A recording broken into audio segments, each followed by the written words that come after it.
All right, welcome to episode 9 of the Inglorian Bastards campaign.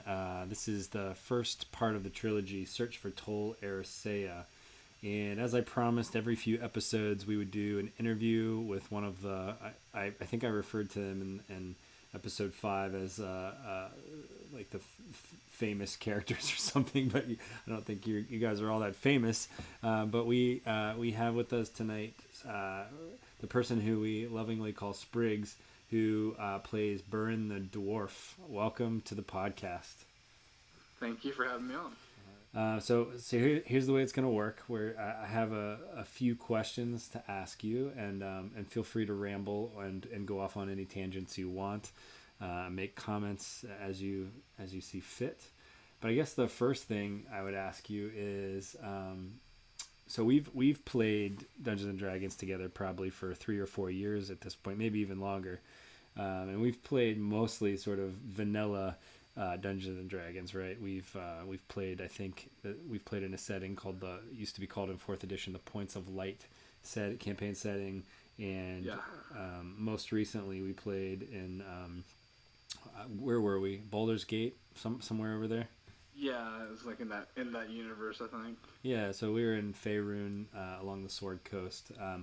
And then we got the idea to start this Lord of the Rings campaign. So I guess my first question to you would be, what is your overall familiarity with Lord of the Rings, and what was it that excited you about playing in that world, if anything? Well, I mean, to start out, all I really knew was what I had seen in films. I had never sat down and read The Hobbit all the way through, or the Lord of the Rings trilogy, and like for you, like the Silmarillion. Yeah.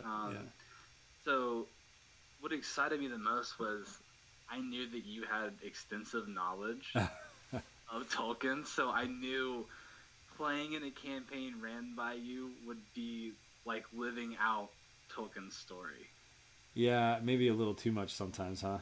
Yeah, I mean, it's very lore heavy, but that's what made it fun to keep coming back every week, because there was something hanging in the balance that we had to learn, or something we needed to do to stop, the bad guys. Yeah, so so the campaign itself was a little different.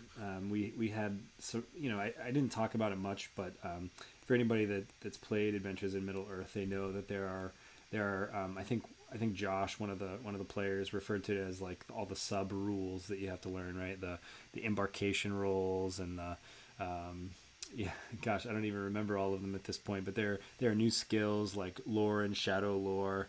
And so we had to all kind of learn that stuff. But in addition to all of that, you're right. I went a little. I did sort of immerse myself in it. And do you remember the quotes that I used to send you guys? Yes, like on a daily basis for weeks and weeks at a time. I'm pretty sure we started playing this campaign like a year and a half ago, and we just recently finished it. I mean, it feels like we were getting quotes before we ever even started. Yeah. About what was going to be coming and how the story was going to flow. So, yeah, it was cool to like get the quotes way in advance and then be completely confused for weeks at a time about it.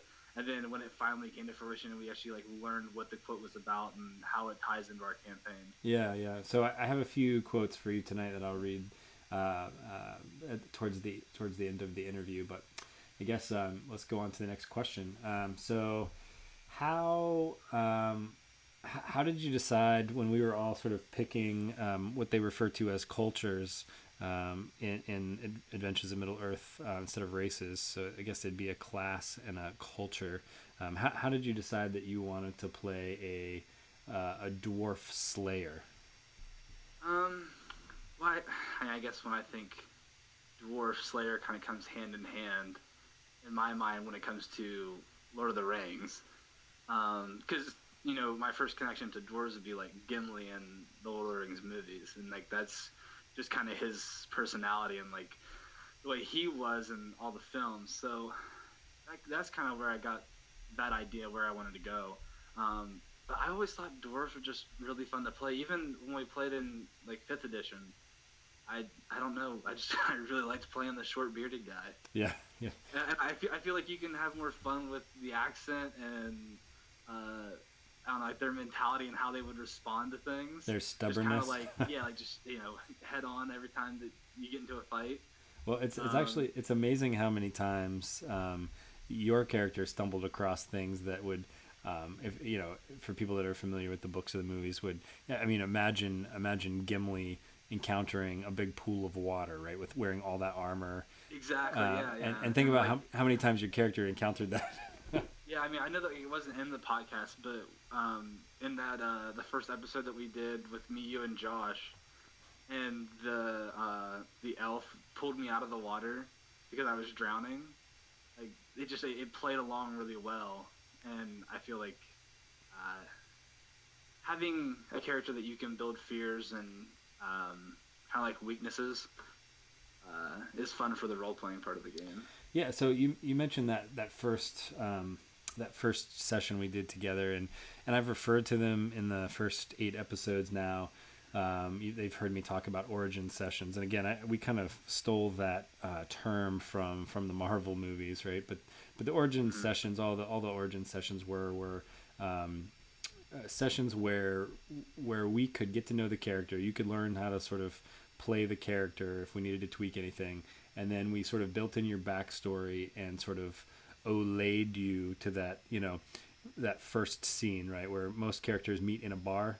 Um, and they're just kind of thrown together for no particular reason or a reason that the DM has chosen. This was, Right. I feel like, was a pretty organic process. And do you want to tell them a little bit about your origin session?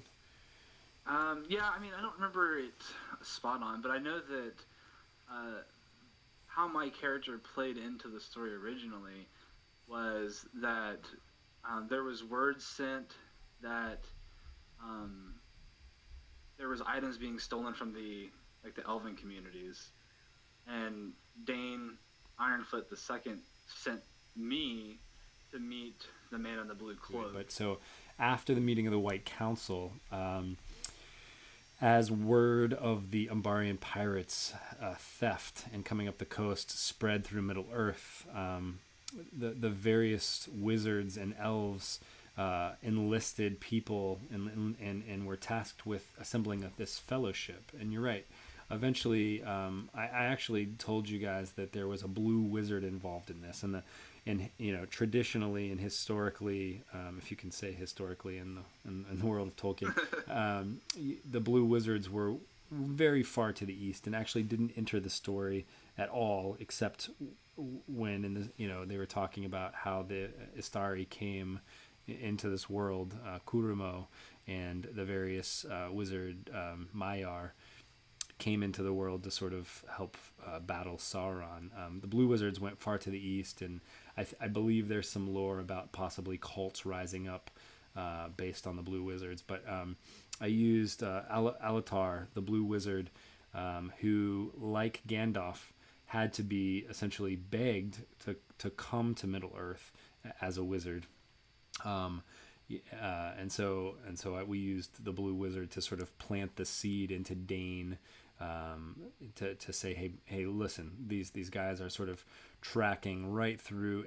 These pirates are tracking right through Eriador across the Misty Mountains, and they are, this is bad for everybody. And then that's when Dane came to Burin, and then sent Burin on sort of the mission. And that's I think where your origin session picked up. Is that right? Yeah, and then at some point I met up with Riken, and we traveled the road together. Um, where were we going? Rivendell? Yeah, so you guys had to go across the Misty Mountains, and then hijinks ensued, if you remember correctly. Yeah, was it a troll that we ran into in like Um, that cave? you actually ran into I think so. You ran into the goblins, right? Mm-hmm. And I think there was a troll involved, and then the Goblin King was there, right? Yeah, that's when we booked it and left. Yeah. So you guys you ended up saving Irame, who's actually was in episode 1, I think. We met Irame. She was a sort of a high Noldoran elf that was heading to go across to sail on one of the ships over to to Aman. Um, and you guys we had referred to that with this origin session. We had said, hey, Irame recognizes, Riken and Burin, and that's because Burin and Riken had saved her in the Misty Mountains, right? Rescued her from the goblins. So you mentioned Gimli earlier, and it's funny that you mentioned Gimli because in some of Tolkien's original writings, before Gimli was ever a character, Burin was written as the character of Gimli to go to the assembled council in Rivendell and to be, believe it or not, Balin's son, right? And Yep. so do you want to talk a little bit about that, or what your thoughts were for playing the son of Balin? I mean, it's pretty legendary. I remember us like communicating back and forth, talking about the character and building the backstory and trying to make it very Tolkien-esque and fit into the story. And even went far enough of building it into Tolkien's actual lore. And I thought that was really cool that it's kind of like a lost piece of lore that he has, and like not many would know about it. So it was fun to kind of, I don't know, kind of like complete a story that wasn't written by Tolkien. I think that was really fun. But yeah, it was awesome, and the reveal was a lot of fun as well. Trying to keep it from people as long as I possibly could. So we actually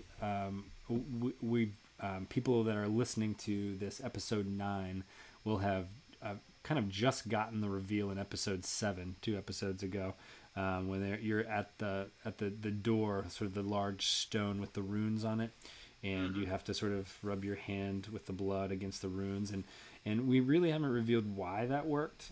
We alluded to it a little bit in episode 7, but haven't really. We really don't fully. Even now, who Burin's father was. You still really don't know who Burin is, and so that that is not actually revealed until the third part of the trilogy. But yeah, so we find out a little bit about Burin. We find out that he is supposedly the son of Balin, and that his mother was do you remember where she was from? She was a Firebeard. That's right. I can't remember the origin. Yeah, she was from the Blue Mountains. Blue Mountains, yeah. Okay. Yeah. It's been a while since it's been a year and a half since we've come up with this backstory, so it's been a while. I've entered in 2 things that if I were doing the campaign again, I would have changed, and the first being naming this episode 8, which is going to be called for the podcast, or is called the Fane of Durin. Fane, of course, means temple. So I would rename that from Heligrad to the Fane of Durin. And the other thing that you discover in episode 8 is that there's this stone that looks very much like the Arkenstone that in the game we called Durin Stone. However, there already is a Durin Stone, right? It's down on the Mirror next to Moria, right? And that's the big sort of obelisk that sticks up out of the water, where Durin originally had his first vision. And so if I had to rename, I think 2 of the largest mistakes that I made in this first part of the campaign was the naming of Heligrad and the naming of the Durin Stone, and they all happened to be in the same episode. So I don't know what I was thinking. So anyway, I was wondering, do you remember anything about the origin of the dwarves? So where they came from, where they woke up. So they woke up in the Blue Mountains, right? Well, they woke up. They definitely woke up in mountains, and so my take on this stone that you found, that I called the Durin Stone in the episode, that I referred to as a sister stone to the Arkenstone, is what I said was that there are 7 tribes of dwarves, and I had envisioned them waking up in different parts of the world, and Durin actually woke up in the sort of Gundabad region, and I had envisioned that possibly one had awoken in the Lonely Mountain where the Arkenstone was found, and so I it was my belief, and in this campaign I treated that every sort of birthplace or awakening place of each tribe of dwarf, the forefathers of each tribe of dwarves, there would be some sort of Arkenstone buried. And so in episode 8, we find what I call the Durin stone. And you actually carried it with you through 3 campaigns. Yeah, I know. Yeah. Yeah, it never. I mean, at the time we didn't know, like, if we used it once, if it was just gone. So we were like holding on to it, and later on we learned more about it. But uh, we held on to it as long as we possibly could without using it. Yeah, so we found out. You found out later that it did what? Something very special, actually. Do you remember? If I remember correctly, didn't it? If someone died, the wielder of the Durnstone would reawake, and upon awakening, he would gain so many HP back. But then the life inside the stone would be consumed. Yeah. By the wielder? Yeah, so remember we referred to Pterodon's wager quite a bit, and one of the points of Pterodon's wager that these Umbarian soldiers are trying to collect, they had the thing that escaped the void, right? Which was the sword, which you guys have recovered now in the podcast. There is the that which burns inside of us all, and that is referred to Ea. Ea is sort of the life fire, the life force that is inside the earth. And I thought that was like the perfect thing to represent what made the Durin stone fiery in color, and it has sort of this life spark that, as you said, had a power to sort of reawaken you if you got injured too badly. So yes, all right. So what else can I ask you? Let's see. Let's see. So we've traveled across the Great Road to the Misty Mountains. We headed north, right? We ran into Naruhel, your friend, the Red Maiden. Had the battle at Tolis Garden where the sword was stolen. You went across, sort of up Eridor's End by the Dourhand dwarves, crossed the Misty Mountains, down into the Gundabad region, and began tracking and following the Umbarian soldiers, and you actually bumped into them and were able to get the sword away from them. And then you ended up coming across Loni and Nali, which were dwarves from Erebor. And believe it or not, Loni and Nali are actually dwarves in Tolkien's writing as well. They were listed among the dead in Moria, if we remember, when the Fellowship travels into Moria, Khazad-dûm, and they see all of the dead dwarves, and Balin is listed there. But so Loni and Nali would be among those dead. But you bump into them when they're very much alive, and they're there looking for your father. Does this sound familiar? Oh yeah. Them giving away my secret. Yes, they did. They did the big reveal. They said, basically, if you weren't going to reveal it, they were going to reveal it. So then you guys ended up going into the Fane of Durin. You finding this ancient temple to Durin, to the birthplace of Durin. And I invented something for this campaign called Durin's March, which was essentially kind of almost like a pilgrimage that dwarves did from the awakening point of Durin to where Durin had the vision of him becoming king down on the Mirror in the south, Anduin Vale, sort of. I guess it would be near. So here you find yourselves in the Fane of Durin, with these traps and this big statue of Durin, and you started to feel a little bit of dragon sickness, right? And you guys ended up sort of discovering how to shut off the traps, and then you ended up with the Durin stone. So I guess the next question I would ask you is, up until episode 8, right? This is episode 9. What's your favorite moment of the campaign so far? And if you don't, if you can't answer that, then maybe what is the thing that the listeners can look forward to the most, without giving too much away? I think playing, like I said in the beginning, like playing along with the lore and you knowing so much about Tolkien and the writings, it made it feel like you're playing, a missing part of the movies that you never saw.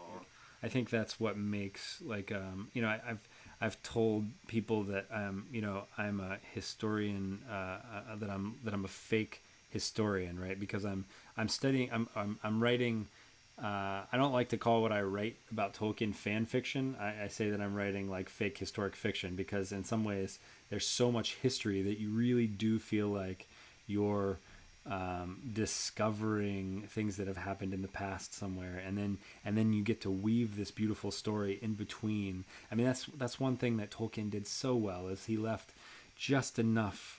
He gave you just enough to have your imagination go wild. You know. Yeah, yeah, and yeah, it was just really cool because I knew playing the campaign that everything that you were doing followed an actual storyline, but you know we could all feel like a little bit of your twist on the story and like creating Durin's March. Like, you know, it felt like that's something that Tolkien would have actually wrote about. Like, it fit so well in the story.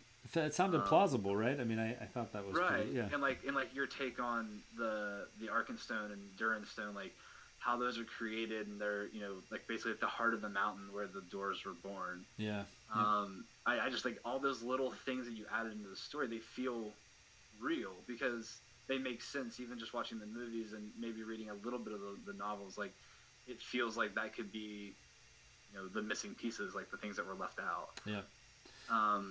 But for future, something that I could tell the listeners that, I mean, the story only gets better. It only gets thicker.